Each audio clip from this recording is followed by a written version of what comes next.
Shalom jemaat yang dikasihi Tuhan, damai sejahtera Allah penuhi hati kita semua. Teruslah bertumbuh. Firman Tuhan hari ini diambil dari Kolose 2 ayat 5, demikian firman Allah. Sebab meskipun aku sendiri tidak ada di antara kamu, tetapi di dalam roh aku bersama-sama dengan kamu dan aku melihat dengan sukacita tertib hidupmu dan keteguhan imanmu dalam Kristus. Surat ini ditujukan kepada jemaat di kota Kolose. Paulus membina jemaat ini secara langsung hadir, tetapi ada saat di mana Paulus tidak hadir. Rasul Paulus menegaskan bahwa ia jelas-jelas tidak bersama secara daging atau secara fisik dengan jemaat di Kolose, tetapi ia berdoa untuk mereka dan merasa satu dengan mereka. Paulus katakan, "Tetapi dalam roh aku bersama-sama dengan kamu." Hati dan doa Paulus terus-menerus bersama-sama dengan jemaat Kolose, yaitu jemaat yang kecil dan terpencil serta teraniaya. Namun jemaat ini didengar dan diketahui oleh Paulus, tertib hidupnya baik dan imannya tetap teguh di dalam Kristus. Bapak, Ibu, Saudara-saudari, sungguh jemaat Kolose menjadi teladan yang baik bagi setiap jemaat di masa sekarang.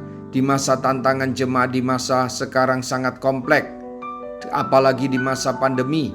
Sudah seharusnya kita semua jemaat menata diri, memperhatikan pertumbuhan rohani secara mandiri, tidak sepenuhnya bergantung pada para pelayan Tuhan, pada para hamba Tuhan, para gembala komsel, bahkan kepada gembala sidang. Kesaksian hidup jemaat Kolose membuktikan bahwa mereka bisa tetap bertumbuh dalam iman, dalam kerohanian, walau Paulus tidak secara langsung hadir di tengah mereka. Apalagi pada zaman gereja saat itu, komunikasi jarak jauh sangat sulit, bahkan mustahil dilakukan. Tidak seperti zaman kita sekarang, era kemudahan komunikasi seperti saat jarak jauh. Mari Bapak, Ibu, Saudara-saudari, jangan lagi mengeluh. Mengapa pandemi COVID belum selesai? Bagaimana ibadah di gereja? Bagaimana komsel di rumah teman?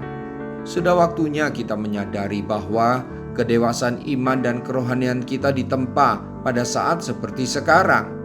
Kita tidak mau terus disuapi seperti anak bayi yang dianggap lemah dan tak berdaya. Kita harus bertumbuh dan bertambah dewasa. Manfaatkan semua sarana dan kesempatan untuk bertumbuh.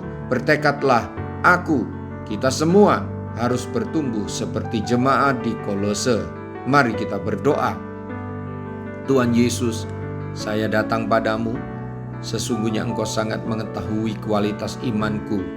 Engkau mengirimkan nasihat melalui renungan hari ini agar saya benar-benar harus bangun dari mimpi dan terus bertumbuh bergantung sepenuhnya kepada Roh Kudus yang selalu hadir 24 jam sehari dalam hidup saya, yang mengembalakan saya.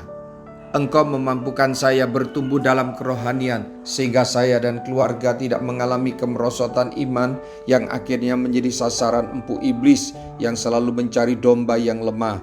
Saya juga berdoa untuk gereja Tuhan, mampukan para gembala sidang, para hamba Tuhan, para gembala komsel agar terus semangat berupaya dengan hikmat Tuhan menggembalakan umat-Mu, khususnya di masa pandemi. Terima kasih Tuhan, mau dengar doa saya. Dalam nama Tuhan Yesus, haleluya, amin. Sampai jumpa besok dengan suara gembala firman Allah yang hidup. Tuhan Yesus memberkati.